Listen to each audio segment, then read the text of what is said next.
Tyson Fury clowned his way through his eagerly anticipated ring return at Manchester Arena, claiming victory when outclassed opponent Farce Fury was retired on his stool at the end of 4 wholly farcical rounds.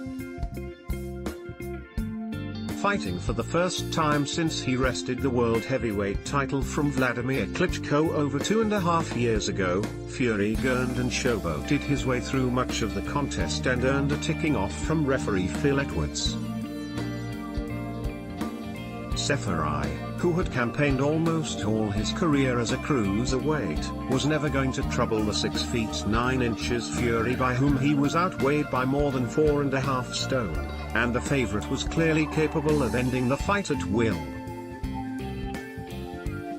Cheered to the ring during a ring walk which included a clip of Afroman's "Because I Got High," presumably a sly dig at the drug testers who contributed to his period of inactivity. Fury turned on the full pantomime act in the opening 3 minutes. If he looked a little more serious from the second round onwards, it still felt like something of a non-event, as the limited Fury tried in vain to even reach Fury's head with his sluggish right uppercuts. Sporadic thick right hands from Fury had Fury on the back foot in the 4th, and his corner evidently decided to spare him further drawn-out punishment when they summoned Edwards and withdrew their man at the end of the round. There were few big punches of note from either boxer. Getty, nevertheless, the manner of his win was rendered relatively redundant when compared with the battle he has had to shed more than 8 stones, as well as winning a much publicized battle with depression. His promoter Frank Warren is evidently intent on keeping Fury busy as he begins his long road back towards the top, and he is next scheduled to fight at Windsor Park in Belfast on August 18th. It would do him good to have few nights as facile like this one, with the majority of the aggression in the arena supplied instead by a small pocket of fans who sparked a brief brawl midway through the bout. Fury's unsatisfactory withdrawal sent the booze, and the occasional drinks bottle, cascading down from the upper tiers, but for Fury at least, it is simply a case of reigniting a career that still promises much. The fight was Fury's first since beating Vladimir Klitschko in 2015. Getty, Fury was delighted with the win and vowed to win a world title before the end of the year. He told BT Sport 1, promoter, Frank's Warren, "Going to keep me busy and I'm going to have a world title by the end of the year, that's a promise." After over 2 years since his last professional fight, he added, "It felt fantastic to be back. It was like I was having my debut again. It's been a long time out of the ring and I needed to get some rounds in. I'm very thankful to Frank Warren and everyone that came out to support me. The support, it meant miracles to me. This opponent Fury's a very tough guy. He came here, he started to get on the back foot and move around a bit, which was quite awkward because he's quite a bit smaller than me.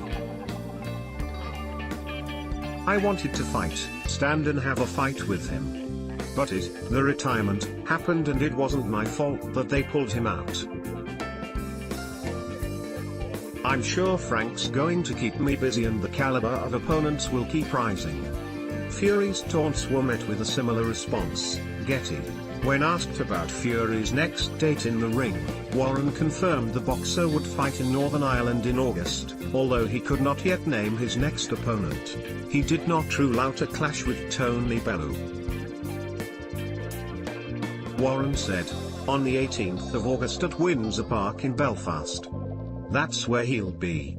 As he said from the beginning, it's a process. It's about him getting the rust out of the system. As you can see, he's still got a bit of weight to lose. You can see he needs the rounds and we just have to step up the opponents each time." The name of the game now is to find an opponent. I'm very disappointed that Sephiri retired in the corner, as everybody is. We keep moving onward and keep moving forwards, and the objective is to get him into contention to fight for the world title as soon as possible. Tony Bellew: absolutely, we'd go for that before the end of the year, not a problem. Name of the game is to get the fights in, then by the end of the year be in a position for a big fight. Fury's return left a lot to be desired from the former world champion, Getty. Meanwhile, Terry Flanagan failed in his attempt to emulate his hero Ricky Hatton and become the two-weight world champion on the undercard. Flanagan suffered a split decision defeat to American Morris Hooker for the vacant WBO super lightweight title, with two judges favoring Hooker 117 to 111 and 115 to 113, and the third going for Flanagan 117 to 111. PA Follow the Independent Sport on Instagram here, for all of the best images, videos and stories from around the sporting world.